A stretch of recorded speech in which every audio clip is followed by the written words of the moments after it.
Hello viewers, welcome back to our channel మైవా creative. ఈరోజు మన మిషన్లో ఇక్కడ ఒక్కోసారి థ్రెడ్ ఇరుకుతుంది కదండి. అది ఏ విధంగా క్లీన్ చేసుకుంటే బాగుంటుంది, ఏ విధంగా క్లీన్ చేసుకోవాలో చూసేద్దామండి.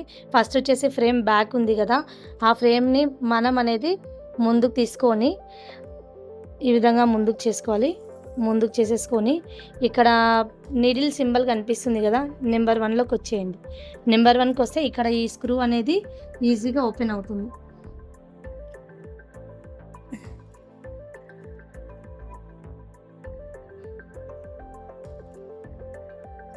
చూస్తున్నారు కదండి అందరూ.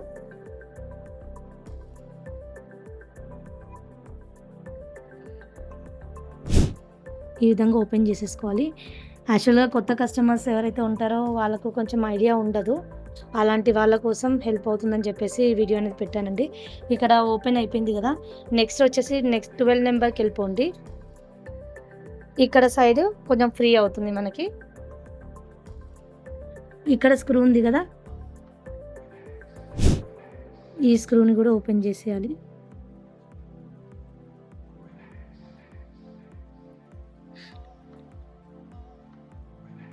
మన టూల్ కిట్లో ఇది ఉంటుందండి. తీసుకొని దీని హెల్ప్తో మనం ఇటు ఓపెన్ చేసేయాలి. ఓపెన్ చేసిన తర్వాత ఇక్కడ ముందు కూడా ఉంది కదండి ఒక చిన్న స్క్రూ, దీన్ని కూడా ఓపెన్ చేయాలి. ఇక్కడ ఇది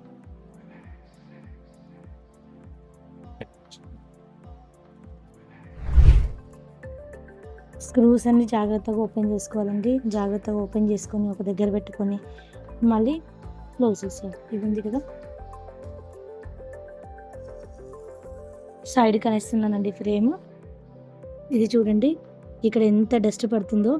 జనరల్గా మనం వీక్లీ వన్స్ కానీ వీక్లీ ట్వైస్ కానీ లేదంటే 10 days అన్నా ఖచ్చితంగా ఇది ఓపెన్ చేసుకోవాలి. ఇక్కడ ఇదంతా కనిపిస్తుంది కదా, ఈ డస్ట్ ఇదంతా ఓపెన్ చేసేసుకోవాలి, క్లీన్ చేసేసుకోవాలి. నెక్స్ట్ ఇక్కడ థ్రెడ్స్ ఉన్నాయి కదండి, థ్రెడ్స్ జెరీస్ ఇవన్నీ కూడా నీట్గా డిస్టర్బ్ లేకుండా ఇవన్నీ ఓపెన్ చేసేసుకోవాలి. ఇక్కడ కింద బాబిన్ కేస్ ఉంటుంది, బాబిన్ కేస్ కూడా నీట్గా జాగ్రత్తగా తీసేసుకోవాలి. కింద పడనీయొద్దు బాబిన్ కేసు.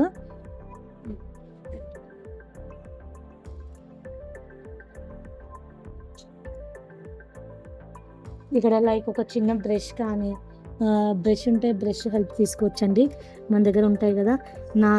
నా దగ్గర బ్రష్ ఉంది కానీ ఆ షాప్లో నేను పెట్టేసి వచ్చాను, మర్చిపోయాను. అందుకని చెప్పేసి ఫింగర్తో క్లీన్ చేస్తున్నాను.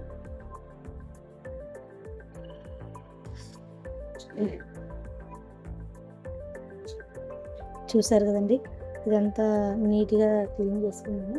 దాని తర్వాత ఒక చిన్న క్లాత్ తీసుకొని, మన దగ్గర ఉంటుంది కదా లైక్ కాటన్ క్లాత్, అలాంటివి తీసుకొని ఇదంతా నీట్గా క్లీన్ చేసేసుకోవాలి.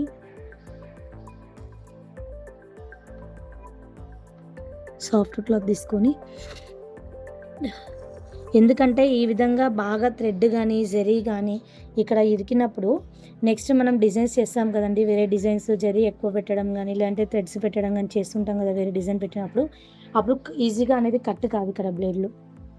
కాబట్టి ఇది ఒక 1 week అయినా ఒక 10 days అయినా నీట్గా చూసుకొని ఇదంతా క్లీన్ చేస్తే బెటర్ అండి. మనం ప్రాబ్లమ్స్ ఏం రావు, అంటే ఇంకా నీట్గా ఉంటుంది వాళ్ళకి. అయిపోయింది కదండి, చూస్తున్నారు కదా నీట్గా అనేది చేసేసాము. ఇవి సేమ్ యాజ్ యూజువల్ అండి. ఇది ఉంది కదా, సేమ్ ఇది దీనిలోకి పెట్టేసి స్క్రూస్ హెల్ప్ తీసుకొని స్క్రూస్ పెట్టేయాలి బోత్ సైడ్స్.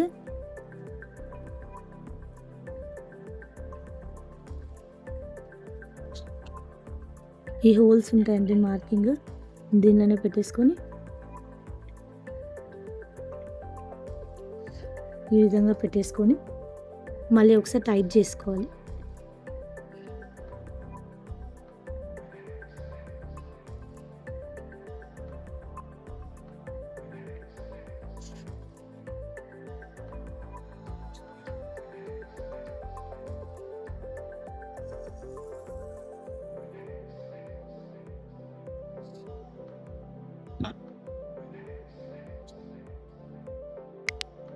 మళ్ళీ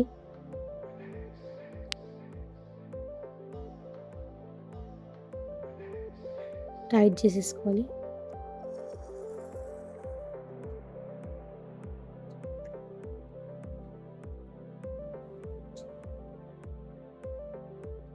అప్పుడప్పుడు జరీ బ్రేక్ కాకుండా ఉన్నప్పుడు గానీ, లేదంటే ఒక్కోసారి ఇలా మనం మర్చిపోయి పోనీలే చేద్దాం అనుకుంటాము.